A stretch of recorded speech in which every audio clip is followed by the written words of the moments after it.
윤석열 대통령 탄핵 심판 최종 변론이 끝난 지도 한 달. 헌법재판소 주변 긴장감은 최고조에 달했습니다. 헌법재판소로 가는 이 인도는 이렇게 경찰 차벽으로 막혀 있는 상태고요. 하지만 제 건너편을 보시면 여전히 윤석열 대통령 지지자들이 많이 모여 있습니다.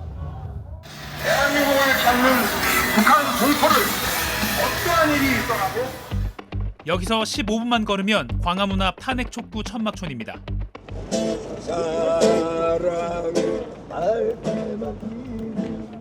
이렇게 연일 이어지는 불면의 밤. 그 시작은 계엄령 선포 당일 밤입니다.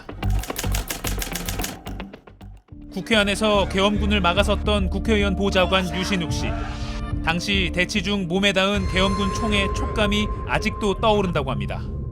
총의 촉감 같은 게 느껴지다 보니까 이게 좀 생소한 느낌이긴 했어요. 그때 당시는 이제 전혀 통제가 안 되는 상태라고 판단이 되니까. 저도 취재를 마치고 집에 돌아왔을 때 믿기지가 않아서 잠에 금방 들기가 어려웠던 그런 게 기억이 납니다. 아마 많은 분들이 비슷한 심정이었을 것 같습니다. 윤 대통령이 어떤 일을 또 벌일지 모른다. 네, 긴장의 끈을 놓지 않는 상태였던 것 같아요.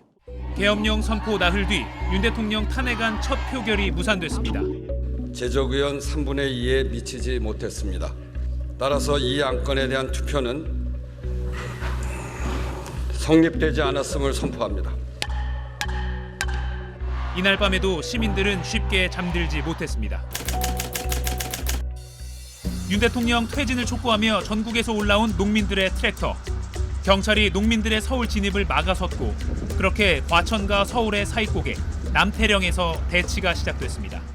12월 21일이 동짓날 밤이었고 그날이 이제 한 해에서 가장 밤이 긴 때고 그리고 그날 유난히 되게 추웠어요. 농민들만 있었던 게 아닙니다. 낮부터 시작한 대치가 밤늦게까지 계속되고 있다는 소식을 들은 많은 시민들이 이곳에 모이기 시작했습니다. 라이브나 트위터 같은 거 계속 보시면서 상황을 보시다가 이대로는 안 되겠다면서 더 오신 분들, 후원 보내주시는 분들 그런 분들이 계속 모였고 이제 다음날 아침 첫 차 시간이 되니까 그 기차에 타 있던 사람들이 우르르 남태령에 내리는 그런 상황이 됐었습니다. 토요일 오전부터 시작된 남태령 대치는 불면의 밤이 지나고 일요일 오후에야 28시간 만에 끝났습니다. 윤 대통령 체포영장 집행이 계속 늦어지던 상황.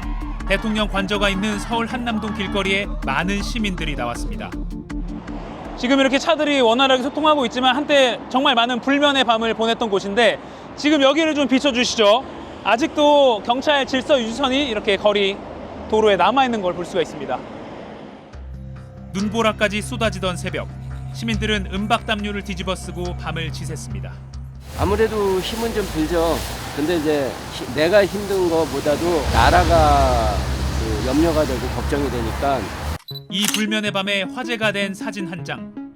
이 거리 집회라는 게 화장실 이용하는 게 늘 문제죠. 이곳 천주교 수도원 수사들이 직접 거리의 시민들을 화장실을 이용할 수 있게 안쪽으로 안내하는 사진이 퍼져서 훈훈한 감동을 낳기도 했습니다.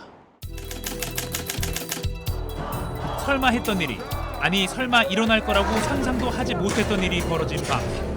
많은 사람들이 충격으로 잠 못 잤던 서부지법 폭동의 밤입니다. 2개월이 지난 지금도 폭동의 상처는 곳곳에 남아 있습니다. 법원 후문 바로 앞에서 20년 넘게 사무실을 운영하고 있는 법무사 홍국 씨. 마음이 아팠어요. 찢어지는 것 같았어. 마음이 찢어진 것 같았다. 예. 조각조각 찢어지는 것 같았어. 어떻게 법원을 저렇게 할 수가 있어? 불편한 게 있으면 법에 호소를 해야 되는데 법이 경계선이었는데 그게 완전히 창문도 깨지고 벽도 뜯어져 나간 거잖아요. 우리가 흔히 말하는 법치주의라는 말이 그런 건데. 경계가 여기서 깨진 거지. 그 최후의 경계선 법원을 부순 80명 가까운 폭동 가담자는 자신이 부순 그 법원에서 재판을 받고 있습니다. 환호하는 사람들에게 주먹을 쥐어 보이는 윤 대통령. 법원의 구속 취소 결정과 검찰의 즉시 항고 포기로 윤 대통령은 석방됐습니다. 체포 52일 만입니다.